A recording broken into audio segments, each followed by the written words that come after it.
je retourne maintenant la parole au député de Saint-Jean. À vous la parole. Je pense que, M. le Président, c'est toujours délicat pour un député de penser qu'on connaît la personne qui est devant nous. Je pourrais parler d'un cas très personnel. Moi, toute ma famille vient du centre du Québec. J'ai été d'ailleurs conçu dans le centre du Québec. Et je pourrais vous parler à Drummondville, et je pourrais vous parler d'une expérience personnelle que j'ai vécue intensément dans les derniers mois, le décès de ma grand-mère.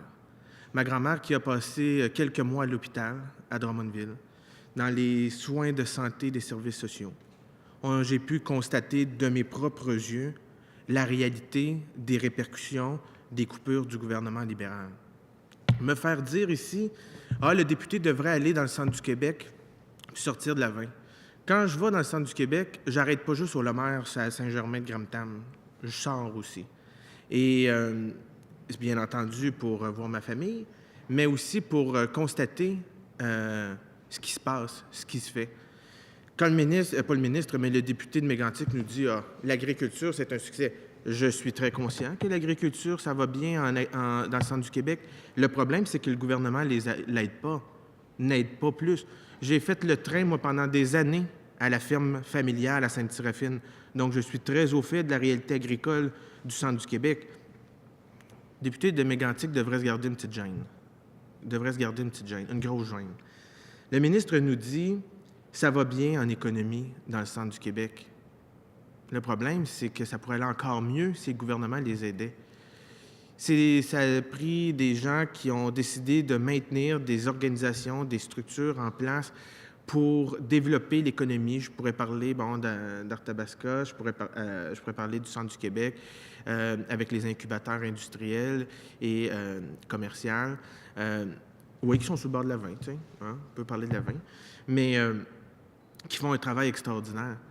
Le ministre nous dit le centre de foire, l'antenne du centre universitaire. Ben oui, on est tous d'accord avec ça. C'est des dossiers que notre collègue Yves-François Blanchet a poussés pendant des années, pendant qu'il a été député, pour faire en sorte que ça puisse atterrir enfin dans la région de Drummondville. Mais plus concrètement, Monsieur le Président, ce que j'aimerais que le député de Mégantic, qui semble avoir un intérêt soudain pour le centre du Québec, j'aimerais savoir ce qu'il pense, lui, des 7 postes d'infirmières auxiliaires dans 3 ressources intermédiaires de Victoriaville puis de Plessisville qui ont été coupés, qui font en sorte qu'ils aidaient des gens, qui apportaient des soins aux gens, mais qui ont été coupés. C'est pas moi qui l'invente, c'est dans tous les journaux. J'aimerais savoir ce que le député de Mégantic pense, parce qu'il est touché lui aussi, par la centralisation des laboratoires. Faire en sorte qu'il y a un risque. On l'a vu un peu partout au Québec, il y a des échantillons qui ont été perdus sur la route. Ça fait en sorte qu'on est obligé de recommencer les tests. Ça fait en sorte que, oui, on crée des emplois, puis le député semble avoir un intérêt soudain pour si l'emploi a été créé par le gouvernement ou pas. Je crois qu'en santé, oui, effectivement, c'est une bonne chose que le gouvernement crée des emplois parce que ça fait en sorte qu'il y a des infirmières, qu'il y a des préposés, qu'il y a des techniciens, qu'il y a des gens qui vont pouvoir offrir des soins de santé, de services sociaux à notre population et que c'est un besoin criant. Faire en sorte que nos gens qui travaillent dans les laboratoires, dans nos hôpitaux, puissent analyser plus rapidement possible les échantillons qui leur sont envoyés pour faire en sorte qu'on puisse faire des diagnostics plus rapidement, pour faire en sorte que la personne puisse être soignée plus rapidement. Je trouve que c'est une bonne idée, moi. Je trouve que c'est une bonne idée. Pourquoi qu'il faut transférer ça de l'autre côté du fleuve pour les gens du centre du Québec?